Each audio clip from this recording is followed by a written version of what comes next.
یہ 7 خصوصی آیات ہیں جن کو آیات 7 سلام بولا جاتا ہے،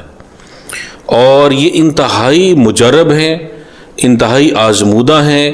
اور الحمدللہ آج تک یہ جس کو بھی دی ہیں اس کے اللہ نے سارے ہی کام بنائے ہیں۔ اور ان آیات کی خصوصیت یہ ہے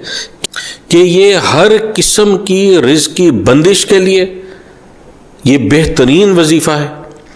صحت کے لیے ہر طرح کی بیماری، چھوٹی بڑی، جسمانی بیماری، روحانی بیماری، اور ایسی بیماری جو کہ لا علاج بیماری ہے، یا ڈاکٹروں سے، حکیموں سے اس کو ڈائیگنوز نہیں ہو رہی، اس کی تشخیص نہیں ہو رہی، اس کے لیے بڑے ہی بہترین یہ آیات ہیں۔ پھر اس کے علاوہ کاروبار میں، رزق میں، شادی میں، رشتے میں، اولاد میں، کسی بھی طرح کی بندش ہو، اللہ کے فضل و کرم سے یہ آیات کا وظیفہ پڑھنے والے کی ساری بندشیں الحمدللہ دور ہو جاتی ہیں۔ اور اس کے علاوہ تمام تر جادو ٹونے سے، شیاطین جنات سے، آسیب سے جو ان آیات کو پڑھتا ہے اللہ پاک اس کی دائمی حفاظت فرماتے ہیں۔ یہ آپ خود بھی پڑھیں، اپنے املاک پر بھی دم کریں، اپنے پورے گھر والوں پر دم کریں، انشاءاللہ اللہ پاک اس کے پڑھنے کی برکت سے آپ کی بھی، آپ کے مال کی بھی، اور آپ کے تمام گھر والوں کی اللہ پاک حفاظت فرمائیں گے۔ یہ آیات آپ کی اسکرین پر لکھی ہوئی آ رہی ہیں۔ آپ نے اول آخر درود شریف پڑھنا ہے 11 مرتبہ، اور درود ابراہیمی ہی پڑھنا ہے، اور اس کے درمیان میں یہ آیات آپ نے 21 بار پڑھنی ہے۔ آیات کیا ہیں یہ سن لیجئے۔ اعوذ باللہ من الشیطان الرجیم، بسم اللہ الرحمن الرحیم، سلام قولا من رب الرحیم،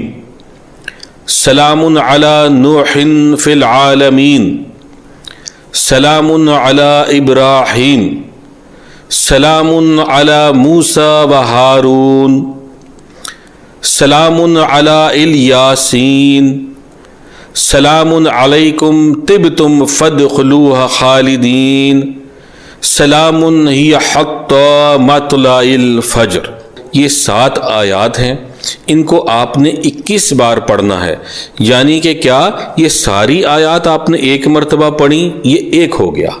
پھر دوبارہ سے یہ پہلی سے 7ویں آیت پڑھی، یہ 2 ہو گئے، اس طرح ان کو 21 بار پڑھنا ہے۔ اور اس کے لیے وقت کی کوئی قید نہیں ہے، جگہ کی کوئی قید نہیں ہے۔ ہاں ایک بات بہت ضروری ہے کہ آپ نے اس کو ایک نشست میں پڑھنا، یعنی کہ جب آپ اس کو پڑھنے کے لیے بیٹھے ہیں تو آپ نے ایک جگہ پر بیٹھ کر، ظاہر ہے جگہ بھی وہ ایک پاک جگہ ہو اور بدبودار جگہ نہ ہو، آپ کے کپڑے بھی پاک ہوں، تھوڑی بہت خوشبو لگائی ہو، باوضو ہونا ضروری ہے، سر ڈھکا ہوا ہو، اور انتہائی خشوع کے ساتھ اپنے مقصد کو ذہن میں رکھ کے، اپنی مصیبت، پریشانی، بیماری کو ذہن میں رکھ کے، جو رحمت برکت جس کے لیے پڑھی جا رہی ہے، جس کے حصول کے لیے، اس کو ذہن میں رکھ کے آپ نے پڑھنا ہے، اور ایک نشست میں پڑھنا، یعنی جب بیٹھے تو 11 مرتبہ درود ابراہیمی پڑھنا ہے، اور پھر 21 مرتبہ یہ آیات پڑھنی ہے، اور پھر 11 مرتبہ درود ابراہیمی پڑھ کر آپ نے دعا کر لینی ہے۔ تو میرے بھائیوں بہنوں، انشاءاللہ میں نے آج تک جس کو یہ عمل دیا ہے وہ سرخ روح ہی ہوا ہے،